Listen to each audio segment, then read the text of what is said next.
Hidden deep in the pages of the Bible is one of the most mysterious objects in human history, the Ark of the Covenant. Not a myth, not a movie prop, a real artifact described with extraordinary detail. But how was it actually built? And what did the Israelites really do with it? Today, we uncover the truth. The Ark wasn't designed by human imagination.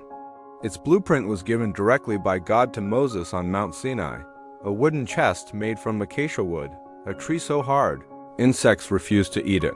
Length, 2.5 cubits. Width, 1.5 cubits. Height, 1.5 cubits.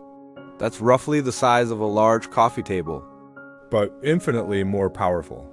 Then, it had to be covered inside and out with pure gold, not gold paint. Not thin layers, solid, heavy, costly. This wasn't decoration.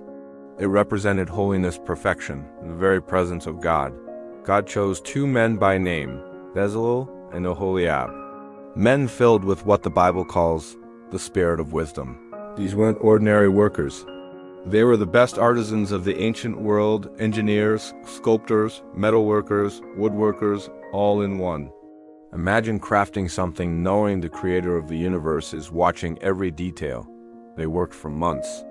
Carving the wood, overlaying it with gold, attaching 4 golden rings, forging poles also covered in gold so the ark could be carried without ever being touched.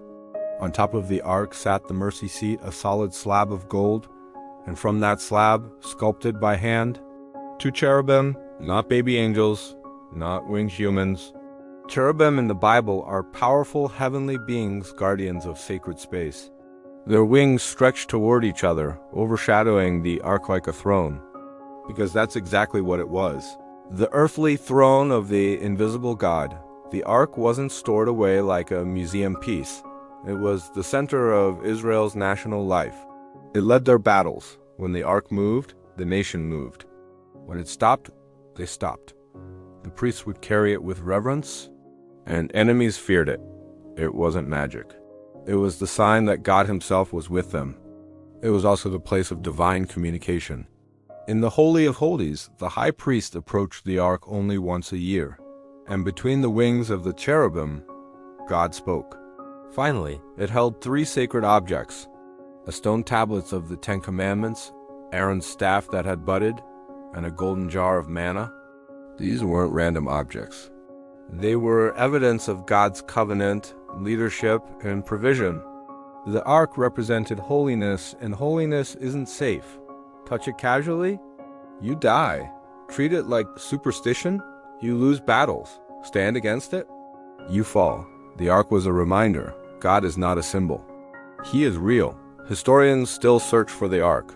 Archaeologists still debate its final location. But the Bible is clear about one thing. Wherever the ark was, God's presence dwelled. And that presence changed everything. Thanks for watching. If you found this fascinating, hit that subscribe button for more deep dives into history's greatest mysteries.